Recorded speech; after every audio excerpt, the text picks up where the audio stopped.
ओम जपाकुसुम समकासम काश्यपेयम महाधुतिम तमो अरिम सर्वपापघनम प्रणतो अस्मिन् दिवाकरम। नमस्कार, जय श्री राम मित्रों। ज्योतिष के इस मंच पर मैं पंडित आशीष वत्स उपस्थित हूँ आप सभी प्रबुद्ध दर्शकों के समक्ष।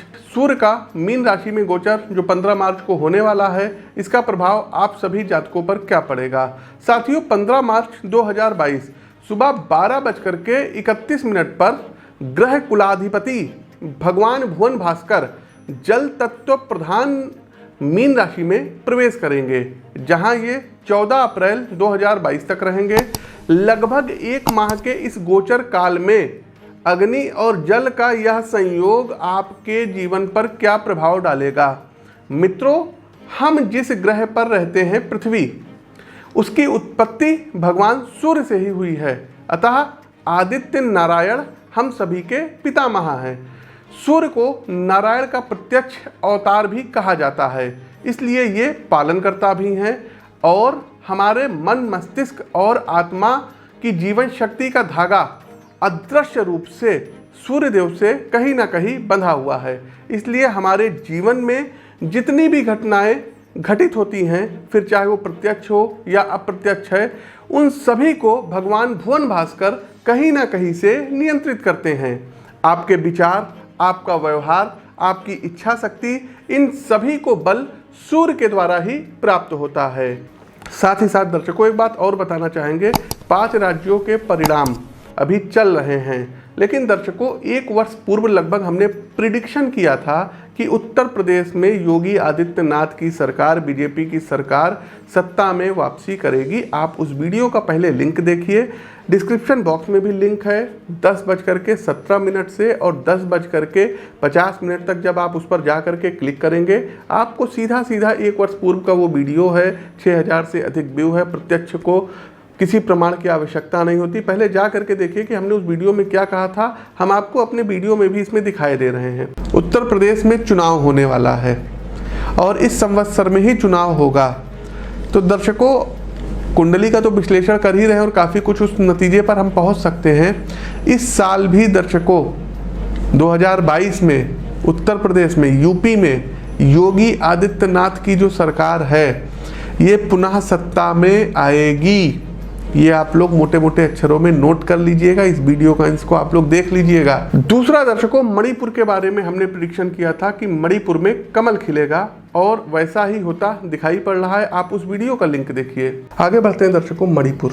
तो मणिपुर में बीजेपी क्लीन स्वीप करेगी, सत्ता में आएगी। तीसरा दर्शकों, गोवा के बारे में जो हमने प्रेडिक्शन की थी कि गोवा में कमल खिलेगा, बीजेपी सत्ता में आएगी, आप उस वीडियो को भी देखिए और यही हाल गोवा का रहेगा।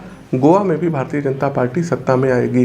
दर्शकों, पंजाब के बारे में हमारे पास हकीकत आपको बताएं कि भगवंत मान जी की कुंडली नहीं थी। हमारे पास जिनकी कुंडली आई थी, हम आपको बता दें, कैप्टन साहब की कुंडली आई थी, चरणजीत सिंह चन्नी जी की कुंडली आई थी, उसके अलावा बीजेपी के कई नेताओं की आई थी, अकाली दल की भी आई थी, लेकिन इनमें से किसी की कुंडली बहुत स्ट्रांग नहीं थी, इसलिए हम इसमें कुछ कह पाने में असहज थे।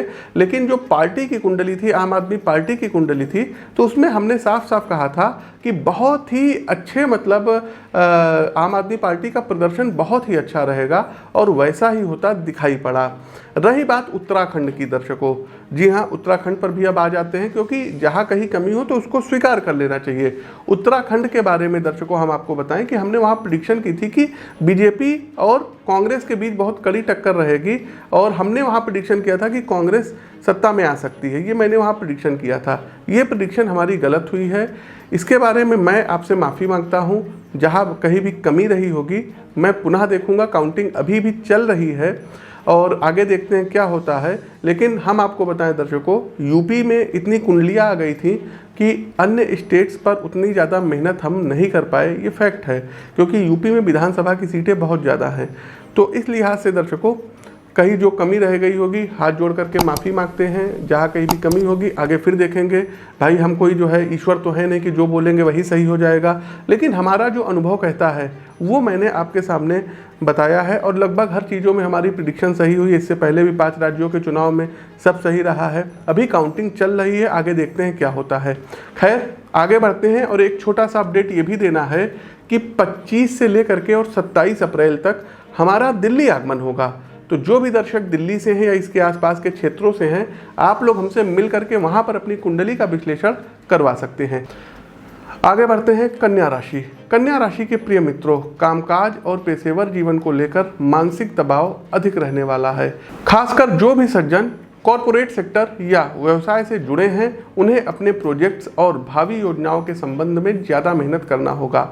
आप देखेंगे कि आपको जो ग्राहक हैं उनकी उम्मीदों से जो है ज़्यादा आपको धन लाभ होगा। साथ ही साथ ग्राहकों की उम्मीदें अब आपको लेकर के और ज़्यादा बढ़ेंगी। इसका एक सकारात्मक परिणाम तो ये है कि मार्केट में आपके काम की डिमांड रहेगी, लेकिन इसके साथ आपको एक लंबी विश लिस्ट को भी हैंडल करना होगा।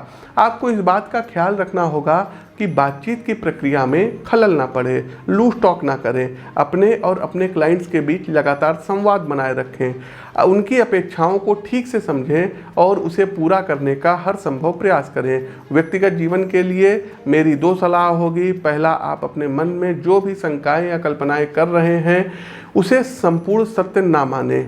यदि किसी बात को लेकर दिमाग में कोई परसेप्शन या धारणा बन रही है तो उसके विषय में खुलकर बातें करें। ऐसा हो सकता है कि आपकी कल्पना और सत्य के बीच कोई तालमेल ना हो।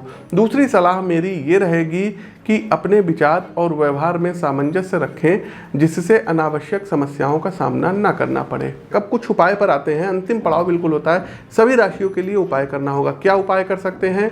तो रविवार वाले दिन आपको गन्ने के रस से भगवान भोलेनाथ का अभिषेक करना होगा सभी राशियों को। दूसरा, दर्शकों, स्नान करने वाले जल में आपको 1 चम्मच लाल कुमकुम मिला करके स्नान करना होगा। लाल कुमकुम किसकी सामग्री है? सूर्य की है। और जल क्या है? जल चंद्रमा भी है। और मीन राशि कौन सी राशि है? तो जलीय राशि है। तो इन दोनों को कॉम्बिनेशन को आप बनाइए और स्नान करिए। तीसरा, दर्शकों, भगवान भुवन भास्कर को जल में लाल कुमकुम और हल्दी बृहस्पति है और सूर्यदेव मीन राशि बृहस्पति के घर में जा रहे हैं, तो जल में लाल कुमकुम और हल्दी मिक्स करके आपको अर्घ देना रहेगा और आदित्य हृदय स्त्रोत का पाठ करना रहेगा। प्रतिदिन 1 माला गायत्री मंत्र की अवश्य पढ़िए। आदित्य हृदय स्त्रोत का पाठ रविवार के दिन आप लोगों को 3 बार करना होगा। तो ये कुछ उपाय हैं जिनको करके आप अपने जीवन को समृद्ध बना सकते हैं। हमारा प्रस्तुत राशिफल कैसा लगा कमेंट बॉक्स के माध्यम से हमें अवगत कराइए। नए हैं तो सब्सक्राइब कीजिए, फेसबुक पेज को फॉलो कीजिए। अपनी वाणी को विराम देते हुए ज्योतिष के इस मंच से मैं पंडित आशीष वत्स आप सभी प्रबुद्ध दर्शकों से विदा लेता हूं। नमस्कार, जय श्री राम।